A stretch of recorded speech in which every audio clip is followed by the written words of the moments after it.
Hello guys, magandang araw and welcome po muli sa ating daily routine vlog na kasama lagi ang bulinggit na ito guys na walang kasing cute. Yan, nag-iisang yayam sa buhay ni Mami.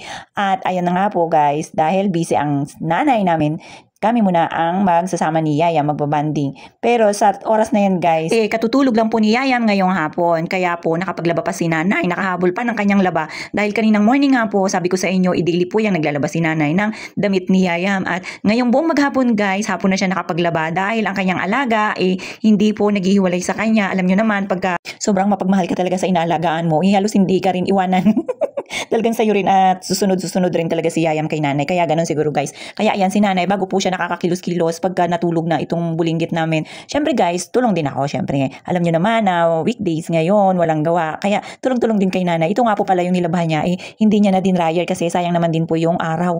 Abay, talaga naman, laking tulong nito guys. Hindi mo na kailangang mag-dryer dahil nga sayang din sa kuryente. At isa pa, konti lang naman din po yan. At ayan nga po, sinampay na ni nanay. Alam nyo ba guys, hapon na yan. At kaya po si nanay nagmamadali. Baka na naman bigla na namang gumising yung kanyang alaga. Hahanapin na naman yan siya mamaya konti. Pero ito nga guys, yung mga table namin ang nagkalat. Marami po kasi kaming table dito guys sa labas na hindi ginagamit. At hindi na nga po namin alam kung saan namin ilalagay. Abay talaga naman parang nagmukha na tuloy kami dito guys na restaurant ba to o painuman o ano ba ito.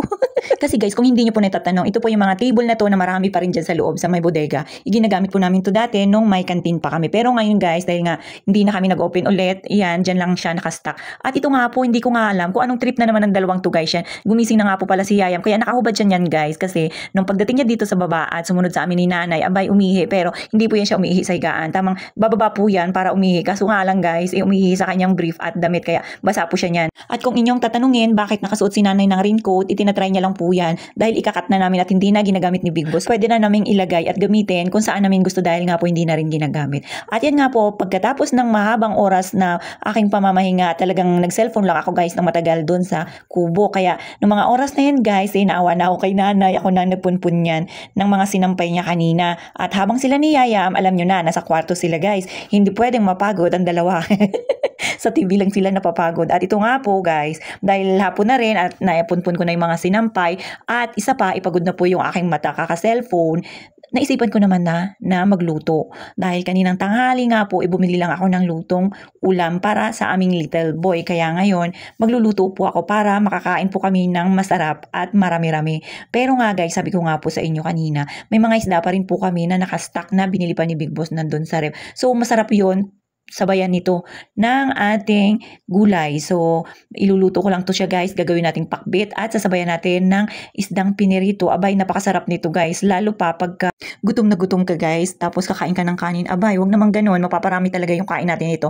Yung nga lang guys, hindi ko na po pala ito lalagyan ng bagoong alamang. Kasi sabi ni nanay, hindi po makakakain yung kanyang alaga pagka may bagoong at hindi rin po talaga kakainin ng alaga niya ni Yayam guys. So, hindi ko na nga po siya nilagyan ng bagoong sana na pampalasa rin. At yan nga guys, hiniwalay ko na rin po pala yung ampalaya dahil kakain din po si Yayam. Hindi ko na po siya ilalagay at ilalagay na lang natin siya bukas sa ating itlog. So masarap yan guys na lagyan ng itlog bukas pang almusal. Habang nag-i-slice nga po ako niyan ng aming mga gulayan guys. Binili ko lang yan siya guys ng slice na. So bumili po ako ng 2 plastic. So mura lang po yan, 25 each plastic lang. At ayan, habang nag-i-slice ako, may tumawag po si Big Boss para pakisuyuan si nanay. Kaya wala po si nanay that time. Kaya itong kanyang alaga ilumabas na dito na sa atin dahil galing po yan doon sa kwarto, nanunood ng TV. Syempre na malaya niya, wala na si nanay guys dito sa taas, kaya pumunta na dyan sa akin. At yan nga po, habang nag-i-slice po ako dyan guys, si nanay inandun po sa kapitbahay para pakisuyuan yung kapitbahay natin guys, kasi nga po wala po silang kanal at sa atin pumupunta yung tubig nila. Kaya kinukulit namin guys na sana maayos na nila kasi nga po, kawawa itong si Yaya, minsan yung tubig nagkakalumot na. Kaya sabi namin, dapat maayos na talagang itong Yayam namin minsan naglalakad ng hindi naka-chanel. Lalagyan ko nga lang po pala ito ng konting karne yung ating gulay. At iyan, nilaga ko po yan bago ko in-slice at nilagay sa ating gulay. At yun na nga po, ilang saglit lang, luto ka agad para po pagbalik ni nanay, ipakainin na yung aming little boy. At ito na nga po, mukhang busog na busog. At yan po, yung mga time na yan, ready na kaming matulog ng aming little boy na makulit. Makulit nga po pero sobrang nakakatuwa na po siya sa kanyang cutean. Buti na nga lang po talaga hindi yan siya sakitin. Ganun po siguro pagka breastfeeding at ganun na rin yung aking mga naririnig sa karamihan. So paano ba yan guys? Kita-kits ulit. Bye-bye!